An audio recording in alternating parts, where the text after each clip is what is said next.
हिंदी हिंदी ठीक है, आप सबको हिंदी तो पता चलेगी। तो आप जिस पेंटिंग के सामने खड़े हो वो पेंटिंग कोई नॉर्मल कैनवास का पेंटिंग नहीं है। ये जो बबल रैप हम लोग किस तरह से यूज करते हैं बेटा, उसको फोड़ने में यूज कर देते हैं, पैकिंग में यूज करते हैं, हम खड़े खड़े बैठे बैठे भी उसको फोड़ देते हैं। लेकिन इस बबल रैप के एक एक बबल के अंदर कलर भर के ये पेंटिंग बनाया गया है। आप ये सोचिए जो पूरा फ्रेम आपको दिख रहा है उसके अंदर 8.5 लाख बबल्स है। आप इमेजिन कर सकते हो कि एक एक बबल के अंदर कलर भरना 8.5 लाख बबल्स के अंदर कितना प्लानिंग चाहिए होगा, कितना प्रिसिशन चाहिए होगा, कितना डिटेलिंग पेशेंस चाहिए होगा। तो किस तरह से ये बना पेंटिंग। तो ये प्रभु साई महाराज का फोटोग्राफ बहुत फेमस फोटोग्राफ है, आप सबको पता है। तो इस फोटोग्राफ को एनलार्ज किया गया, जिसको कंप्यूटर्स और फोटोग्राफी में पता चलता होगा उनको पता चलेगा। एनलार्ज किया गया, एक एक डॉट को नंबर किया गया, 8.5 लाख सोचिएगा।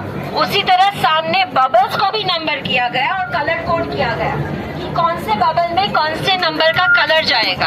कलर्स की जब हम बात कर रहे हैं तो मेरी कलर्स की इतनी नॉलेज अच्छी नहीं है, मैं आपको बताती हूँ। मुझे तो ये लगता था, पहले आप लोग भी हेल्प कीजिएगा। प्रभु स्वामी महाराज का जो स्किन का कलर है वो ब्राउन है, तिलक है वो येलो है, बिंदी जो बीच में है वो रेड है, उनका जो वस्त्र है वो ऑरेंज है, उनके बियर्ड्स है वो व्हाइट कलर के हैं, उनके जो होठ है वो पिंक कलर के हैं। आपको क्या लगता है कितने कलर्स होंगे तकरीबन इसके अंदर, कितने कलर्स होंगे? कोई कह सकेगा? मैं कोई पास और फेल तो नहीं कहने वाली, आप बोल दीजिए कोई भी नंबर। हाँ, ये YouTube पे देख के आए लगते हैं। हाँ, लगता है ये 256 256 कलर्स बीच में यूज किए। आप सोच सकते हैं कितना डिटेलिंग गया है। बाहर जो है मुझे तो ये था कि क्लाउड्स है वो व्हाइट कलर के होते हैं, स्काई ब्लू कलर का होता है, उसके आगे कोई कलर नहीं होना चाहिए। लेकिन इसके अंदर 64 कलर्स भी यूज किए गए हैं। सो इन टोटल 326 कलर्स, 320 कलर जो आप कह रही थी वो कलर्स यूज किए हैं। कलर्स की बात करें तो ये कहना चाहती हूँ कि सारे कलर्स बनाए गए हैं, हम लोग बाय करके नहीं ला सकते थे। क्यों? कि फोटोग्राफ है, उसी फोटोग्राफ को हम we wanted to bring it to life, तो वो सारे कलर्स मैच करने चाहिए थे।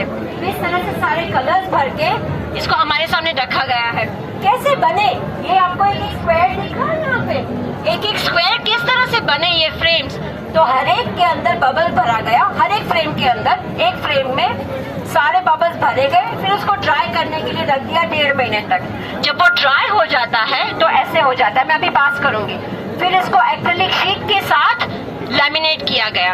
आप फिल कीजिए और दूसरों को पास कीजिए।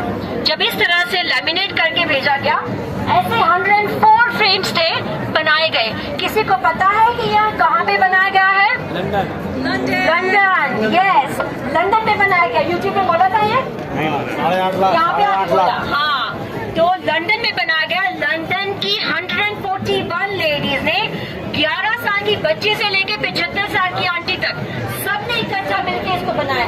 उनके पास कोई स्किल्स नहीं थी, सिर्फ भक्ति थी। वो भक्ति अर्पण करना चाहते थे, कहना चाहते कि हम कुछ करें, लेकिन उनको पता था कि दिन में तो वो नहीं कर पाएंगे, बिजी रहेंगे। तो उन्होंने अपनी रात की नींद को काटा और उन्होंने ये पेंटिंग बनाई। 6 महीने तक लगातार मेहनत करके उन्होंने ये पेंटिंग हमारे सामने रखी है। जब लंदन में बनाया गया तो उसको वहां से यहाँ तक बाय एयर लाया गया। किसी को पता है? अभी यूट्यूब में ये बताया था, याद रहा है तो अच्छी बात है, नहीं याद रहा तो कोई बात नहीं। लेकिन लंदन से पूरे 104 फ्रेम को पैक करके हमने ये ध्यान रखना था कि एक भी बबल को डैमेज ना हो जाए और यहाँ पे आए। उसको पैक करके यहाँ पे लाया गया। कितना वजन था उसका पता है? कोई कह सकता है? कोई भी नंबर बोलिए ना, क्या याद रहा है? 4.5, वेरी गुड, बहुत अच्छा याद है। 4,500 किलो, 4.5 टन, एक हाथी जितना वजन लंदन से यहाँ तक लाया गया। यहाँ पे लाके ये जो सारे फ्रेम्स आपको दिख रहे हैं 104, इसको जिक्सो की तरह रखा गया। 7 दिन लगे इसको असेंबल करने में। हम लोग नारी शक्ति की बात करते हैं, विमेन एम्पावरमेंट की बात करते हैं। अगर जो आपको लाइव एग्जाम्पल देखना है तो BAPS के अंदर यहाँ पे आपके सामने है। BAPS UK की महिला ने, यस, वो अभिनंदन के पात्र है। BAPS UK की महिला ने इस पेंटिंग को बनाया है। मैं आपके सामने यहाँ पे खड़े रह के बोल रही हूँ, मैं भी BAPS UK की एक वॉलंटियर हूँ। मैं जो बोल रही हूँ मेरे करियर में मैं जहाँ पे भी हूँ, मैं इतना कहना चाहती हूँ कि ये सिर्फ BAPS और प्रमुख स्वामी की आभारी हूँ। मुझे नहीं पता था कि मुझे मेरे अंदर क्या शक्ति है, लेकिन यहाँ आके मुझे पता चला। जब आपको कोई काम दिया जाता है तो जब आप कर लेते तो पता चलता है, ओह मैं ये भी कर सकता था, मैं ये भी कर सकती थी। इसी तरह से जब आपको आपके अंदर की शक्ति पता चलती है तो आप वर्ल्ड रिकॉर्ड्स क्रिएट कर सकते हो। जिस तरह ये पेंटिंग ने किया है, ये वर्ल्ड का लार्जेस्ट बबल रैप पेंटिंग है, आप जिसके सामने खड़े हो। और हम सब बहुत भाग्यशाली हैं, बहुत लकी है। क्यों? क्योंकि जब वर्ल्ड रिकॉर्ड्स बनते हैं ना, तब हम लोग सुनते हैं, लेकिन आज हम वर्ल्ड रिकॉर्ड बनते देख रहे हैं। आप लोग उसके सामने फोटोग्राफ भी खींचोगे और फ्यूचर में अगर जो कहा गया कोई अनाउंसमेंट हुई तो आप कहोगे भाई मेरा फोटो है उसके सामने, मैं खुद भी गया था या गई थी। लेकिन क्यों ना हो, ये वर्ल्ड का लार्जेस्ट बबल रैप पेंटिंग क्यों ना हो? ये किसके लिए है? प्रमुख स्वामी महाराज के लिए। प्रमुख स्वामी महाराज वर्ल्ड के बेस्ट गुरु थे और प्योरेस्ट साधु थे, उनके लिए इतना तो कुछ भी नहीं है। हम आपको ये कहना चाहते हैं कि नगर में शुरुआत से लेके अंत तक आपको प्रमुख स्वामी महाराज की जीवन भावना दिखेगी। हम यहाँ पे भी ये कहना चाहते हैं कि प्रमुख स्वामी जैसे कहते हैं कि आपके अंदर की शक्ति को जानने की कोशिश कीजिए। अगर जो आप जानने की कोशिश कीजिएगा तो वर्ल्ड रिकॉर्ड भी बनेगा। आप सब यहाँ पे नगर में आए हो, आपका खूब खूब आभार, थैंक यू। नगर में शायद आपको खड़ा रहना पड़े क्यूज में, तो प्रमुख स्वामी ने पूरी जिंदगी हमारे लिए जो किया है, ये वॉलंटियर्स है, ये नगर को खड़ा करने में जो किया है, उसके सामने थोड़ी सी क्यों तो कुछ भी नहीं है। आपका दिन सुखमय बने।